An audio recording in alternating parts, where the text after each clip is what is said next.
Wilfredo Méndez, en el marco de los derechos humanos, analíceme este toque de queda que ha dado el gobierno. Lo primero que hicimos los organismos de derechos humanos después de conocer cómo se estaba actuando en contra de las personas fue valorar esta situación electoral en el marco de los derechos humanos. Primer elemento tiene que ver con los derechos políticos.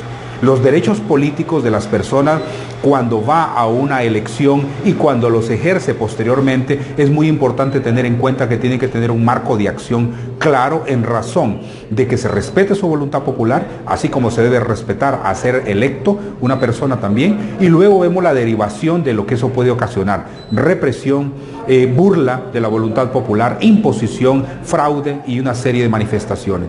Hemos hecho esos señalamientos en varias exposiciones que hemos tenido durante esta semana, y nosotros mismos, Jorge, hemos dicho claramente: las organizaciones de derechos humanos no están llamando a la gente que se quede en sus casas. Hemos dicho: defienda su derecho político. Para eso hay un marco constitucional. Incluso nos sorprendemos que la Constitución de la República no le pone un parámetro al derecho a la insurrección que establece el artículo 3 cuando dice que no debe obediencia a un gobierno usurpador. Para más bien los derechos humanos establecen que es la protesta pacífica en el mundo en la defensa de los derechos civiles. Por lo tanto, nuestro señalamiento, como usted lo ha podido notar, ha sido directo, ha sido duro, es cierto, pero no podemos nosotros, cuando el Comité de Derechos Humanos dijo de que la reelección era ilegal a todas luces, nosotros actuar con tibieza. Hemos dicho que no podemos estar de acuerdo con un gobierno que se impone mediante dictadura y que un tribunal electoral que se prestó desde el martes a acomodar un fraude electoral, en este momento vaya ciertos sectores a validarlo. Mire, el día de ayer yo di una declaración y dije claramente: no puede caer en la trampa la oposición política para ir al tribunal electoral con ese escrutinio especial a validar un fraude que desde el martes empezaron a acomodar un resultado electoral.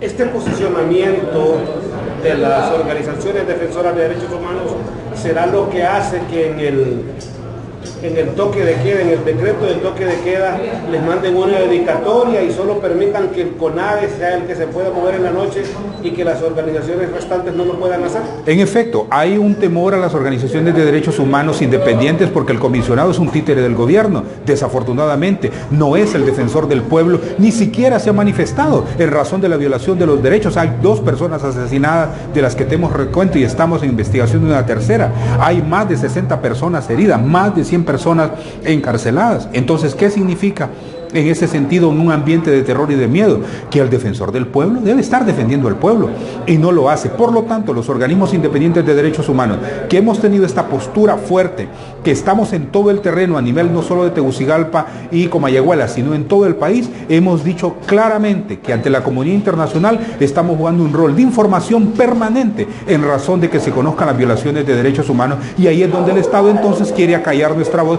pero eso no lo puede lograr.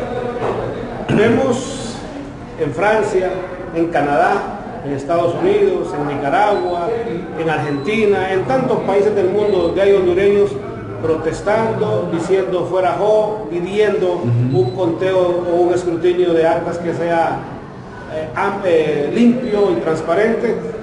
Pero ¿por qué los organismos internacionales, en este caso OEA y Unión Europea, callan ante esta realidad? Mire, ante esta pregunta voy a aprovechar para decirle algo. Cuidadito, la Unión Europea cae en la trampa de estos políticos corruptos avalando un fraude mediante este escrutinio especial.